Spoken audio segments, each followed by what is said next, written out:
इन दिनों कंटेंट की बहुत बात की जाती है, हर तरफ कंटेंट, जिसको देखो वही कंटेंट की बात कर रहा है। मीडिया का एक ऐसा शब्द हो गया है ये कि चाहे वो डिजिटल मीडिया हो या इलेक्ट्रॉनिक मीडिया हो, उसको कंटेंट ही चाहिए।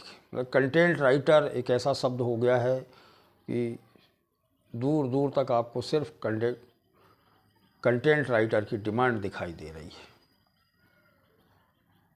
अखबार में भी, अखबार की दुनिया में भी, प्रिंट की दुनिया में भी एक ज़माने में कंटेंट हुआ करते थे। बगैर कंटेंट के तो अखबार निकल नहीं सकते, लेकिन कंटेंट राइटर के रूप में शब्द स्थापित हुआ नहीं था। ये बड़ा समझ से परे है कि कंटेंट राइटर आखिरकार है क्या और कंटेंट होते क्या है और कंटेंट सिखाना क्यों पड़ रहा है, कंटेंट लिखना भी सिखाना पड़ रहा है। बड़ी ताज्जुब की बात है। जबकि आप ये पुरानी दुनिया में जब आप छोटे रहे होंगे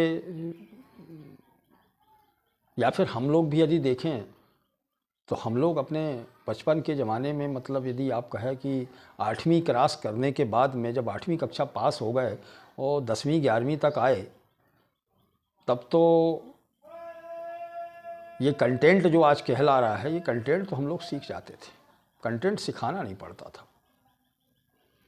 वो ऐसे सिखाना नहीं पड़ता था कि आप देखिए कि बड़ा अजीब व गरीब मामला था कि जब वो 10वीं 11वीं के बाद में, 10वीं 11वीं क्या आप कहिए, बस 9वीं कक्षा क्रॉस करने के बाद में किशोर अवस्था होकर के यौवन की ओर कदम रखने की, और जब व्यक्ति बढ़ता है, जब युवा होने की सीढ़ी पर कदम रखना शुरू करता है, तो भाव कुछ अलग तरीके के होते हैं। और ये वही भाव थे कि जब सोचने पर मजबूर करते थे कि क्या करना है। उन दोनों आपको बड़ा सुना भी होगा आपने, और यदा कदा देखने में आ जाता है, वरना ये मोबाइल के युग में तो अब ये सब चीज़ें पॉसिबल नहीं रह गई हैं।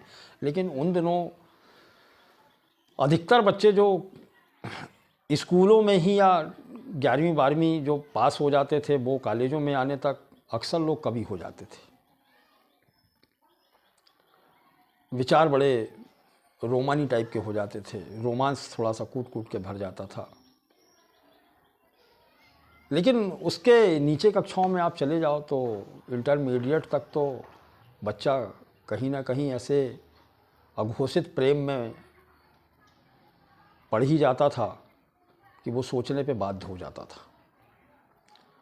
चाहे वो एक तरफा प्रेम हो या दोनों तरफ का प्रेम हो, तो एक पत्र व्यवहार शुरू होता था। बड़ा ज़माना था, इसका बड़ा इतिहास है प्रेम पत्र लिखने का। और प्रेम पत्र एक एक पन्ने, दो दो पन्ने के लिखे जाते थे भाई। बहुत लंबे लंबे प्रेम पत्र होते थे, और उसमें पूरा दिल निकाल करके रख दिया जाता था प्रेमिका के लिए। उधर से भी पत्र आते थे, और वो भी अपना दिल निकाल करके रख देती थी। और बड़ा लंबा संवाद चलता था, बहुत लंबे समय तक संवाद चलता था, और उसमें सारी चीज़ों की व्याख्या होती थी। कोई ऐसी व्याख्या नहीं होती थी, घर परिवार से लेकर के, जीवन के भविष्य को लेकर के, वर्तमान को लेकर के, अतीत को लेकर के, लूटने मनाने से लेकर के, जिद, और ना जाने कौन कौन से अलंकार प्रत्यय, कौन कौन से रस उसमें सब दिखाई पड़ते थे इन प्रेम पत्रों में। तो यदि आप कहें तो ये जो प्रेम पत्र लिखना की कोई विधा नहीं है, प्रेम पत्र कोई लिखना सिखाता नहीं है, लेकिन बीते दिनों में तो ये बड़ा मशहूर था। और शायद ही कोई ऐसा हो कि जो इस जाल में फंसा ना हो और इस तरीके का लेखन उसने किया नहीं हो। बाद में अधिकतर लोग इस तरीके की अभिरुचि रखने वाले जो लोग थे, वो या तो कवि अच्छे निकल गए, कुछ पत्रकार बहुत अच्छे निकल गए, कुछ साहित्यकार अच्छे निकल गए, कुछ प्रेम में सफल हो गए, कुछ प्रेम में विफल हो गए। लेकिन लगभग जिनके जीवन में ये प्रेम रहा है, उनको कंटेंट का लिखना सिखाना नहीं पड़ा। वो कंटेंट समझते रहे। वो कंटेंट कैसे आते थे उनके दिमाग में,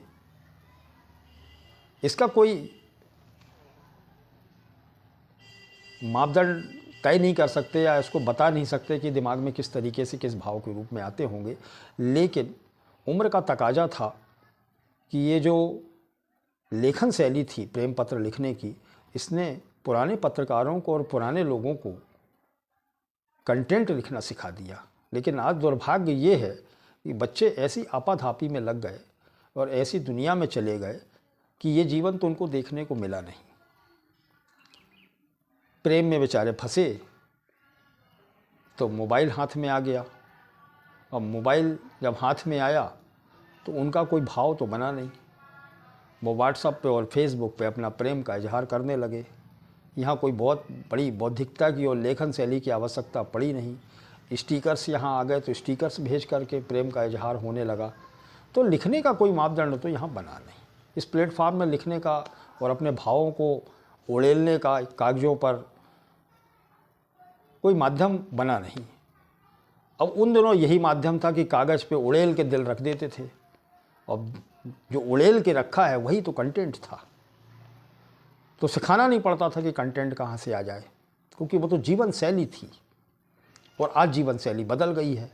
जब जीवन शैली बदल गई है तो कंटेंट भी अब समझ में नहीं आ रहा कि कंटेंट कहाँ से आए, तो इसलिए अब कंटेंट सिखाना पड़ रहा है। अब लोगों को संस्कार एक एक चीज़ें सिखाना पड़ रही हैं। तो कंटेंट कोई और चीज़ नहीं है, कंटेंट आपके अंदर से निकला हुआ वो भाव है, और ऐसे समय में निकला हुआ भाव है जब उस भाव के साथ में आपके विचार मैच कर रहे हैं, आप बह रहे हो। धारा प्रवाह, नदी का पानी आपको जिस ओर ले जाना चाह रहा है आप उस ओर जा रहे हो। आपके हाथ पैर चल रहे हैं, आप किनारे की तलाश कर रहे हैं या लहरों का आनंद ले रहे हैं।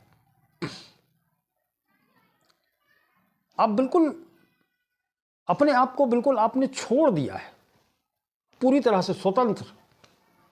मन करे दिल करे जहां ले जाना चाहे वहां कर, मन करे जो करना हो सो कर।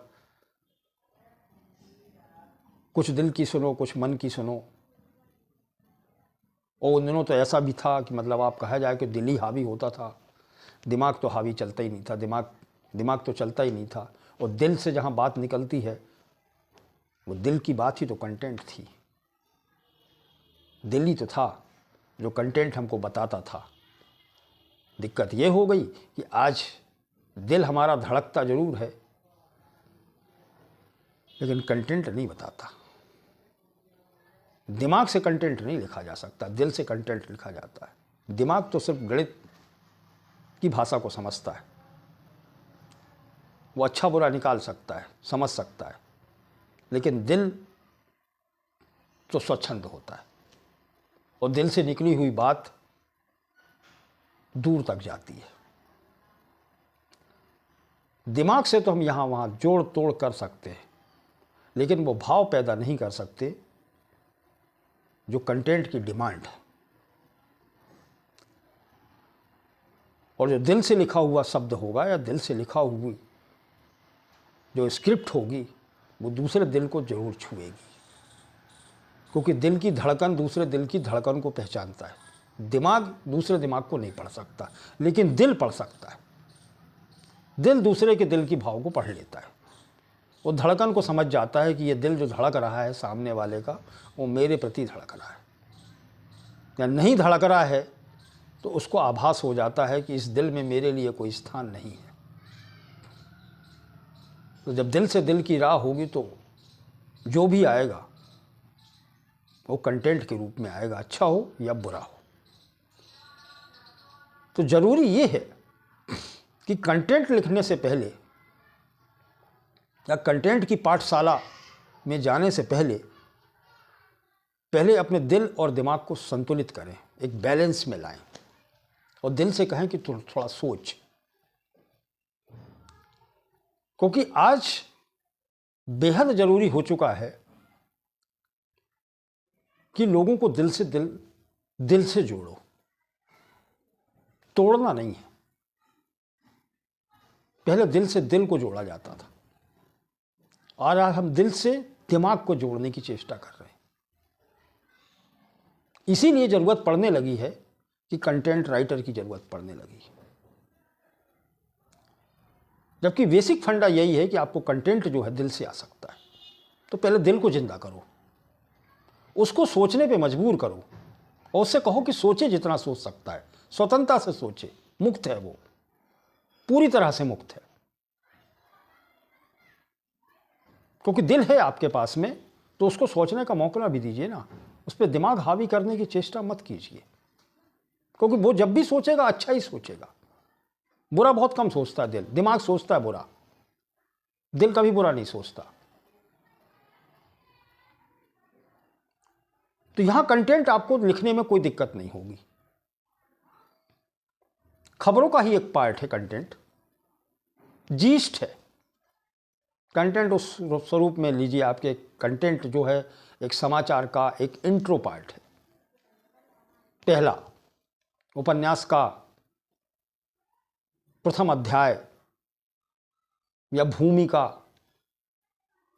आप उसको मान सकते हैं, बस उतना ही होता। उसमें अंदर अधिक बैठने की जरूरत नहीं होती, वो सिर्फ छू के निकल जाता है। कंटेंट आपको एक संदेश देता है, आपको एक झकझोरता है, बस क्षणिक आपको आंदोलित करके चला जाता है। अचानक आपको रुला के चला जाता है, अचानक आपको हंसा के चला जाता है, अचानक आपको गुदगुदा के चला जाता है, और सब कुछ अचानक होता है। तो कंटेंट वो है। तो कंटेंट दिमाग से अचानक पैदा नहीं हो सकता। आप दिमाग पर डोरे डालोगे या दिमाग पर जोर डालोगे तो आप कंटेंट नहीं लिख पाओगे। अचानक अवतरित होता है, आपके दिमाग दिल में अवतरित होता है और आपके कलम में, और आपका दिमाग उसको शब्दों का रूप देना की चेष्टा कर देता है। अचानक क्लिक करती है चीज़, कहीं से भी कभी भी राह चलते आ सकती है। अचानक सोते हुए आपके पास सपनों में कंटेंट आ जाते हैं, चलते हुए कंटेंट आ जाते हैं, सोचते हुए किसी से बात करते हुए आपके दिमाग में कंटेंट आ सकता है। लेकिन एक स्पेस देना पड़ता है। सिर पर हाथ रख के ऐसे सोचने से कंटेंट नहीं आ सकता। कंटेंट का जन्म जो है उसी गर्भ से आता है जिस से हम पैदा हुए। मीन्स हमारी बौद्धिकता जहाँ से पैदा हुई, जहाँ से हमें सोचने समझने की क्षमता हमारे पास से निर्मित हुई है, वही किताबें, वही जीवन आपका जो बीत गया, वहीं से आया। वही चीज़ें जिनको आपने छोड़ दिया, स्मृतियों में हैं आपके वही चीज़ें। छोटे छोटे पीस, छोटी छोटी घटनाएं, संस्मरण, कुछ अच्छी भूली बिसरी यादें, कुछ अच्छे बुरे दिन,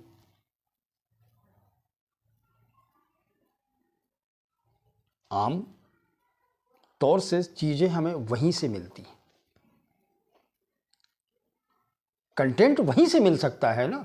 पत्थर मार के आम तोड़ने का जो मज़ा है, उस आम को खाने का जो मज़ा है, वो बाज़ार से खरीद के खाने में मज़ा नहीं आता। आप कल्पना करके देखो ना, रास्ते में कभी आम का पेड़ मिल जाए और फला हुआ हो, और आप उसमें एक पत्थर मार के देखिए, दो आम सड़क पर धूल में पड़े हुए गिर जाएं, उसको बिना पूछे आप कैसे खाते हो, उसका स्वाद कुछ और अलग होता है। इमली को कभी खा कर के देखो और उसका चटकारा लगा के देखो, कंटेंट वही, चटकारा ही तो कंटेंट है। वो आएगा कहाँ से? जब तक इमली नहीं खाओगे तो आपको पता ही नहीं पड़ेगा कि वो चटकारा आया कहाँ से।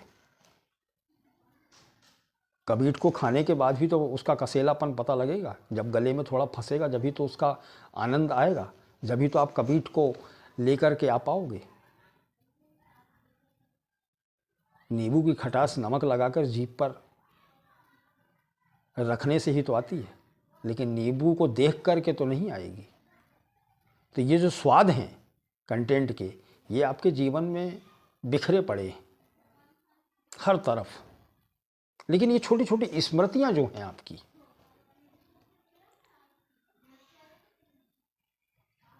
आपको याद होगा कि आप यदि बचपन में रहे हों और आपने कभी आपके घर में पशु रहे हों,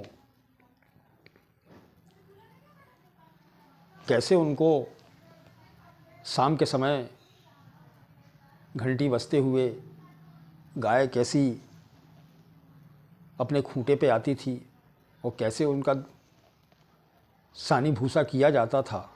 आपने कभी ये जीवन गुजारा हो तो आपको गांव के जीवन के कंटेंट और गांव के जीवन के बारे में लिखने का आनंद कुछ और आएगा।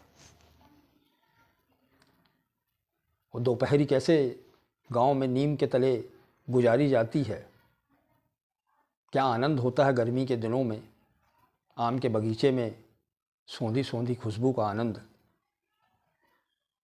जब आम फूल पे हो या टिकोरे आ गए हों, उस समय क्या भींगी भींगी सुगंध आती है आम की, उस सुगंध का आनंद जो है, या वो सुगंध ही तो कंटेंट है, वही तो कंटेंट है। जब आप स्कूल जाते समय बचपन में पेट दर्द का बहाना करके लेट जाया करते थे और माँ भी आपको पुचकार करके दवाई दे करके बिठाल देती थी, स्कूल नहीं जाने देती थी, लेकिन अगले ही क्षण आप स्कूल का समय जाने का निकल जाने के बाद कैसी कूद फांद घर में मचाते थे, इसकी भी थोड़ी कल्पना कीजिए। तो ये कंटेंट का ही तो हिस्सा है। कंटेंट कोई जीवन से बाहर थोड़ी गया, कंटेंट आपका जीवन ही है। आपके जीवन में घटित होने वाली तमाम घटनाएं, चाहे वो बीत गई हों, चाहे स्मृतियों में हों, आपके रोज हर पल आपके साथ वो कदम ताल कर रही हैं। आपको सिर्फ पहचानना ये है कि वास्तविक जीवन में इनकी ज़रूरत को हम किस तरीके से प्रस्तुत कर सकते हैं, संदर्भ किस संदर्भों में हम आपको प्रस्तुत करना है, ऐसा कौन सा मामला सामने आया है जो आपको वहाँ से लेके आना है, आप किस तरीके से इसको जोड़ के देख सकते हो। चीज़ें वही हैं, प्रस्तुतिकरण सिर्फ बदला है। देश वही है, प्रदेश वही है, जिला वही है, गांव वही है, आपका जीवन भी वही है, जीवन जीने की शैली भी वही है। आपका बीता हुआ कल भी आपको याद है, वर्तमान भी आपको याद है और भविष्य की आप कल्पना कर रहे हैं। तो इन कंटेंट जहां